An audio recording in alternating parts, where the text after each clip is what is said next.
पहला क्वेश्चन ये है कि हम रिलेशनशिप को इतनी इंपॉर्टेंस नहीं दे पाते हैं। क्या होता है, आपने भी एक सेशन में बोला था कि जिसकी रिलेशनशिप अच्छी है उसकी लाइफ अच्छी है। एक स्टडी हुई थी बहुत बड़ी, और ऐसी बहुत सारी स्टडीज़ हुई हैं जिसमें पता लगता है कि फेम कल मतलब इन सब चीज़ों से मैटर नहीं करता। At the end it matters कि आपका रिलेशनशिप्स कितने अच्छे रहे। Not every one give relationship that important as like मतलब करियर या फिर फेम।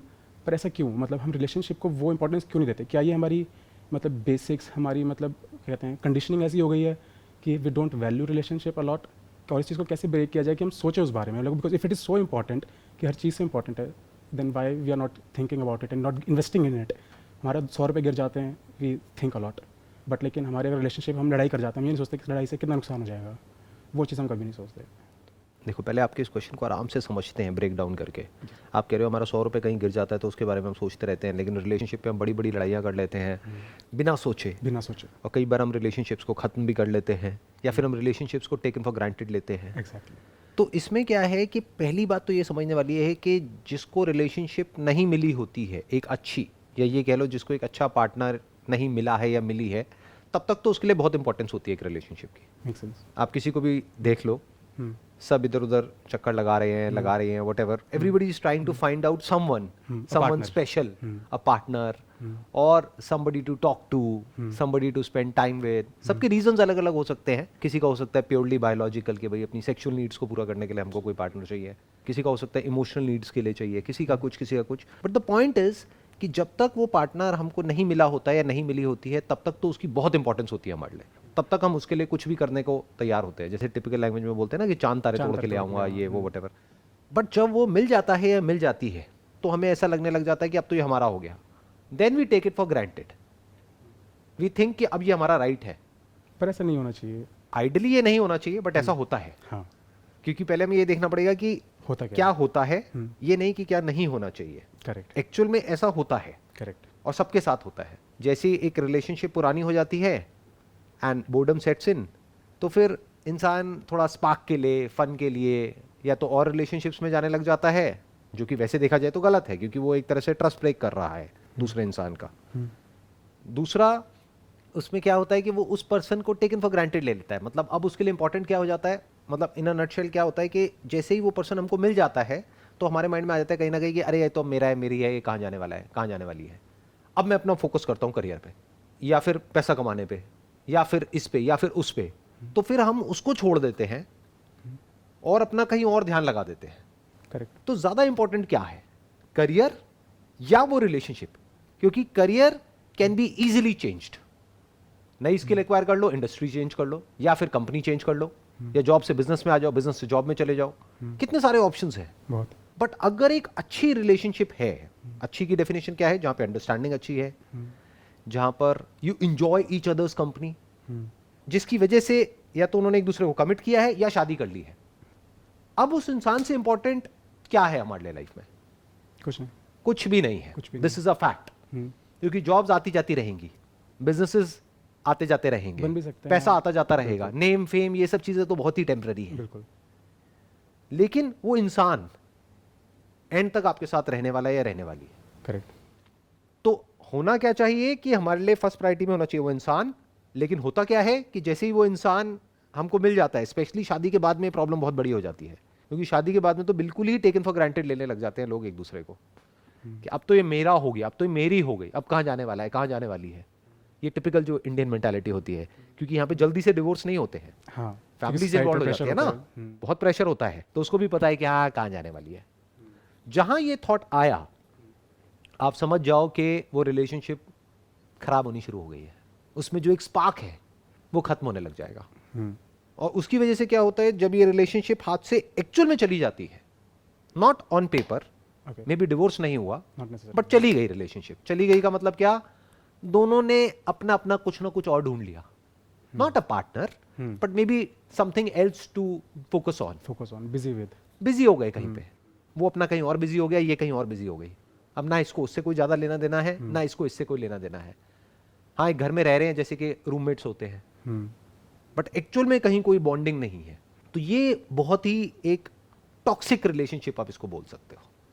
क्योंकि अब एक बेसिक नीड है हमारी, वो कोई डिजायर नहीं है, वो नीड है, that is to be one with the other person at a very very deeper level. वो नीड पूरी नहीं हो पा रही है, तो उसकी वजह से क्या होगा, you will be lonely in your life deep with in. अब उस लोनलीनेस को भरने के लिए आप बाहर दुनिया में और ज्यादा पावर, और ज्यादा पैसा, और ज्यादा नेम, और ज्यादा फेम, और ज्यादा पोजीशन अचीव करने की कोशिश करोगे।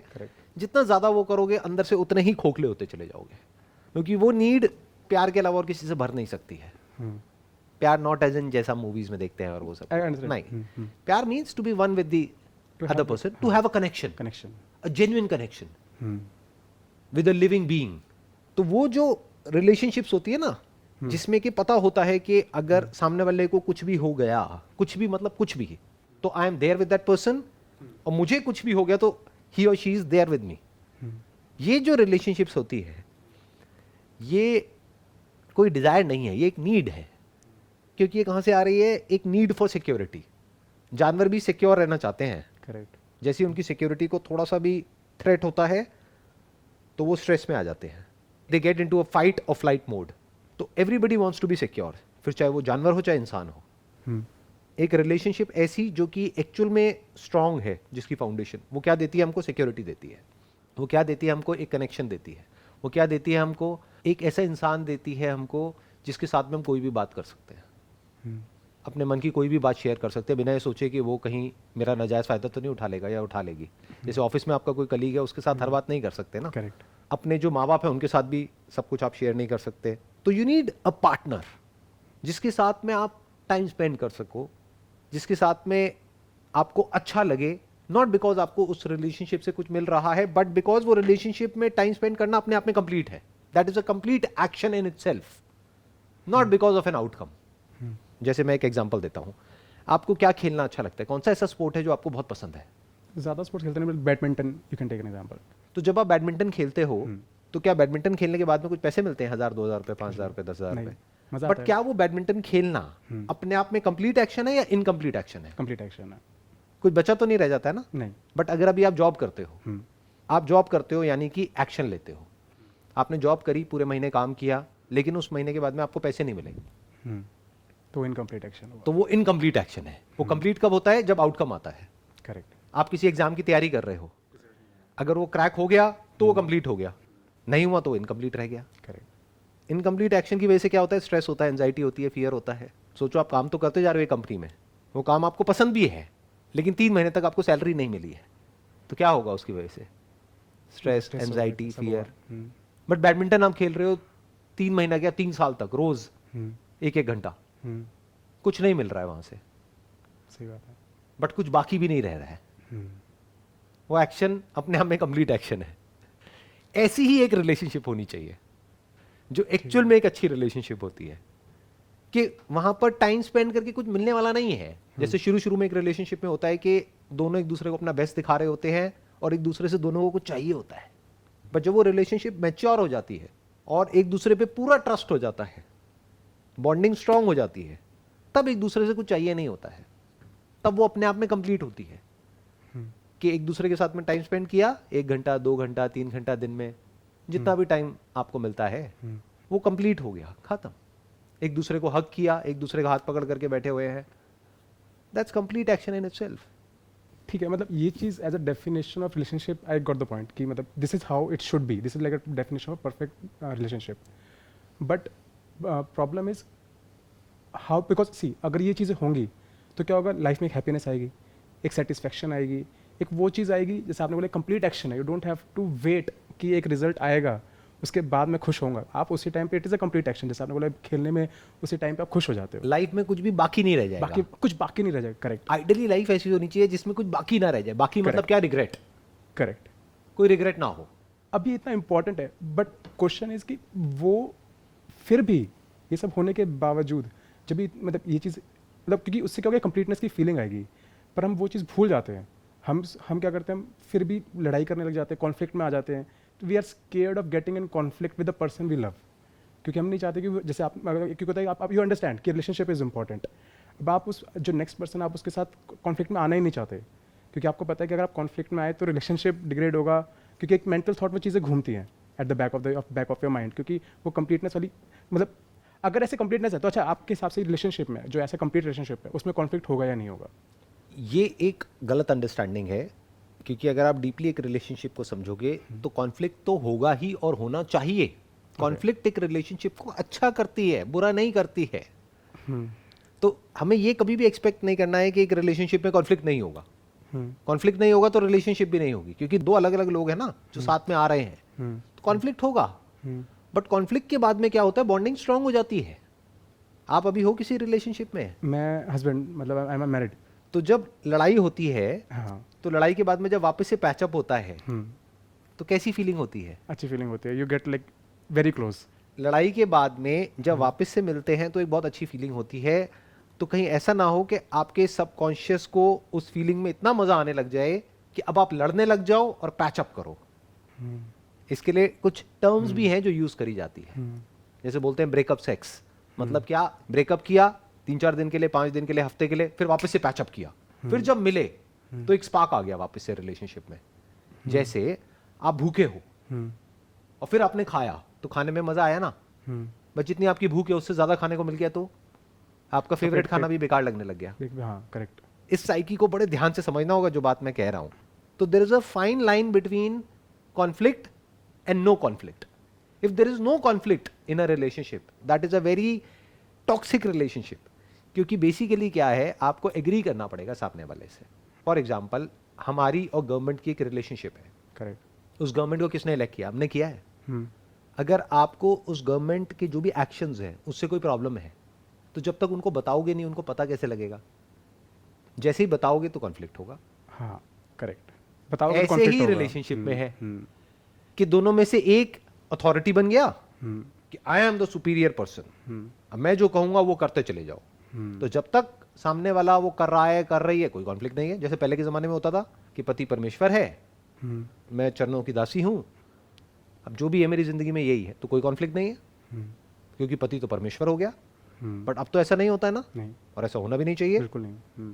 क्योंकि फिर सामने वाले की तो फ्रीडम बिल्कुल ही खत्म हो गई। Correct. So the point is कि जैसे ही आपको कुछ भी गलत लगेगा सामने वाले के एक्शंस में और आप बोलोगे, तो किसी को भी अपनी गलती सुनना अच्छा नहीं लगता है, अपनी गलती की तरफ पॉइंट आउट करना अच्छा नहीं लगता है।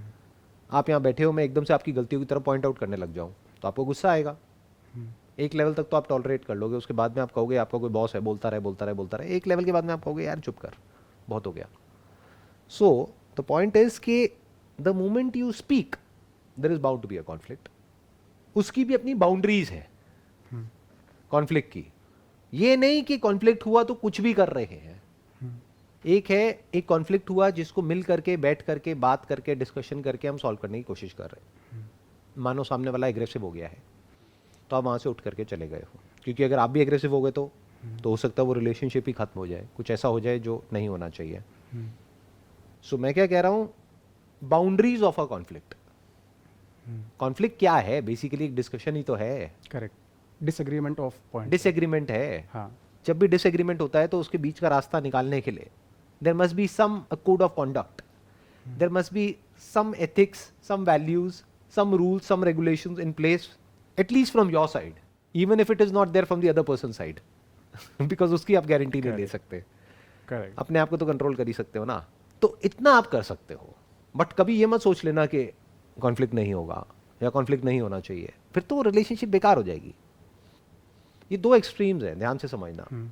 या तो इंसान कॉन्फ्लिक्ट को अवॉइड करने की कोशिश करता है, तब वो रिलेशनशिप बेकार हो जाती है, या फिर उसको कॉन्फ्लिक्ट में मजा आने लग जाता है।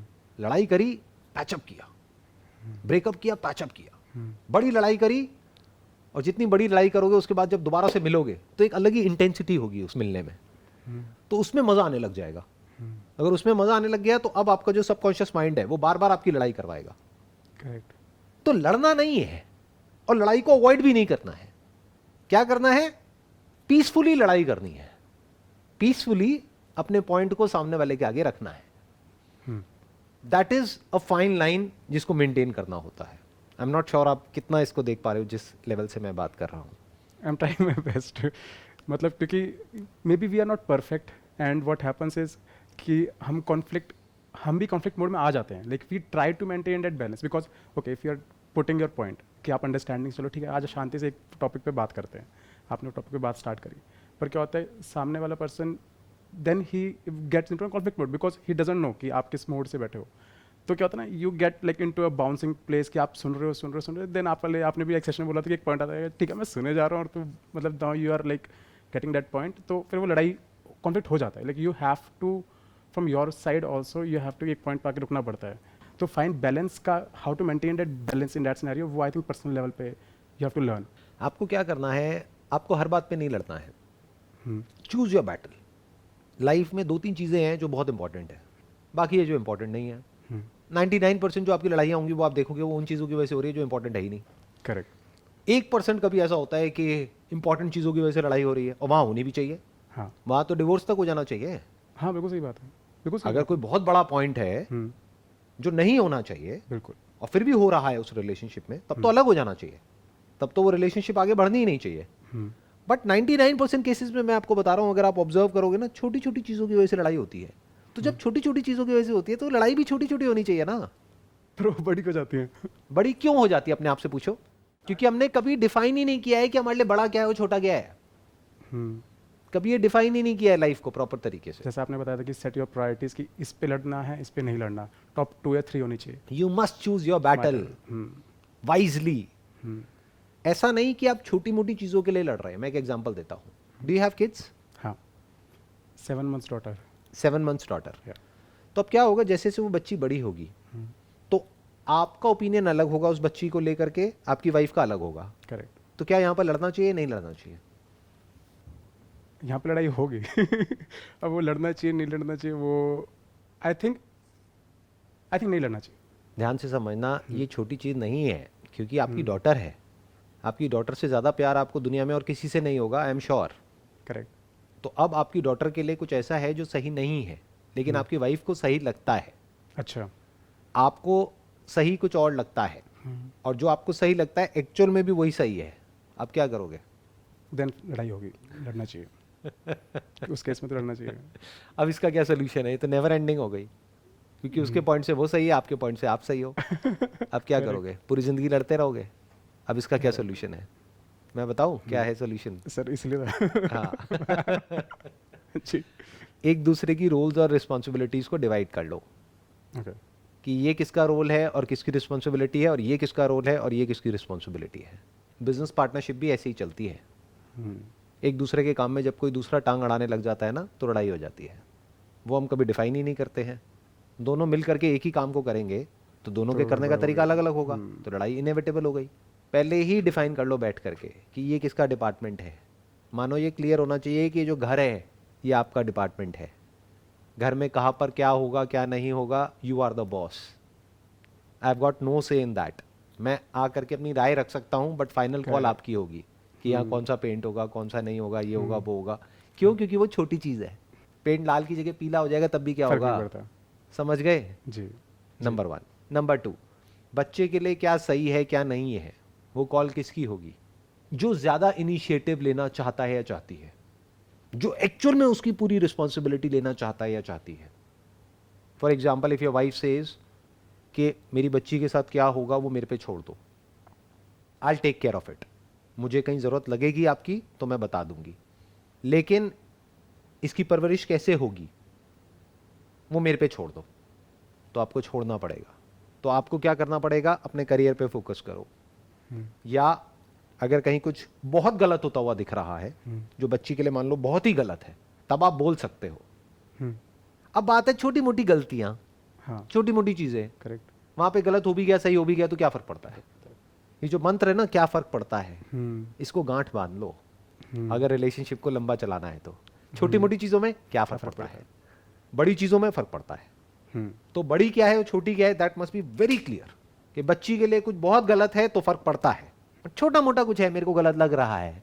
फॉर एग्जाम्पल, ये खिलाना अच्छा होता है, वो खिलाना बुरा होता है, मैंने कहीं पढ़ लिया है। अब मैं अपनी वाइफ से लड़ रहा हूँ, ये क्यों खिला रही हो, वो क्यों नहीं खिला रही।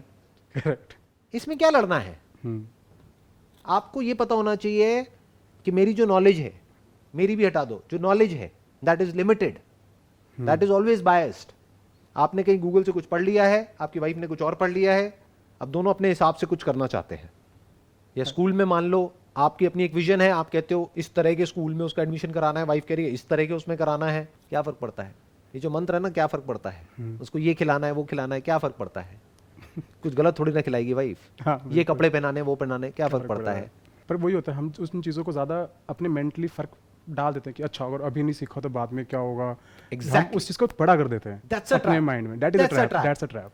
देखो ध्यान से समझना, उससे फर्क मैं पड़ता आपको है। एक प्रैक्टिकल हाँ, एग्जांपल देता हूँ। मैं यहाँ पर बैठा हूँ, मैं एक ऐसे स्कूल से पास आउट हूँ जो कोई बहुत अच्छा स्कूल नहीं था, मतलब बहुत बुरा भी नहीं था बहुत अच्छा भी नहीं था, मीडियम लेवल का। आजकल पेरेंट्स को क्या है, वो पागल हैं अपने बच्चों के पीछे कि उसको सबसे अच्छे स्कूल में कराना है। क्यों? क्योंकि गिने चुने एक दो बच्चे ही होते हैं और उनके पीछे पेरेंट्स पागल हुए पड़े हैं हाँ। कि बेस्ट स्कूल में कराना है। ये बेस्ट स्कूल क्या होता है मुझे समझाओ। आप किस स्कूल से पास आउट हो? Sir normal school. बहुत अच्छे से या बहुत बुरे से? Medium medium. मीडियम। हाँ अच्छा कर रहे हो आज की डेट में लाइफ में। हाँ। तो जिसको अच्छा करना है वो कहीं से भी निकल करके कर जाएगा या कर जाएगी। मुझे तो अब ये लगता है कि डिग्री का भी फर्क नहीं पड़ता। अगर आपको कुछ अच्छा करना है, if you have actual practical knowledge, if you have proper guidance, आप फिर भी कर जाओगे। आपके अंदर ड्राइव है तो भी कर जाओगे। और अगर इस डिस्कशन को हम और डीपर लेवल पे लेकर के जाएंगे ना, तो एक्चुअल में जो पूरा का पूरा एजुकेशन सिस्टम है फ्यूचर में उसका इतना फर्क पड़ेगा ही नहीं। आज पड़ता है क्योंकि आप कहां से निकल रहे हो, कितने मार्क्स आ रहे हैं, ये हो रहा है वो हो रहा है। बट टाइम जिस तरीके से, जितनी तेजी से चेंज हो रहा है with the advent of AI, artificial intelligence, और आप तो टेक फील्ड से हो तो आप समझ पा रहे हो मैं क्या कह रहा हूँ कि किस तरीके से एआई जो है वो जॉब्स को रिप्लेस करेगी। तो पर्सन ऐसा होना चाहिए कि जो अडेप्ट कर जाए फटाफट से, जो किसी भी नई स्किल को एक्वायर कर जाए। ऐसा नहीं होना चाहिए क्लोज माइंडसेट वाला कि नहीं मुझे यही करना है वही करना है। तो स्कूल से जो आपने सीखा उसके अलावा जो आपने सीखा वो ज्यादा इंपॉर्टेंट है। यानी कि जो आपने एजुकेशन सिस्टम से सीखा, जो भी एक्वायर किया, उसके अलावा जो और जगह से आपने सीखा और एक्वायर किया वो ज्यादा इंपॉर्टेंट है। मैं ठीक कह रहा हूं ना? बिल्कुल। आप भी अपने करियर में जो ग्रो कर रहे हो इसी वजह से कर रहे हो। 100%। जो आपने एक इंजीनियरिंग करी उसकी वजह से कर रहे हो, या जो और आपने सीखा? जो और सीखा।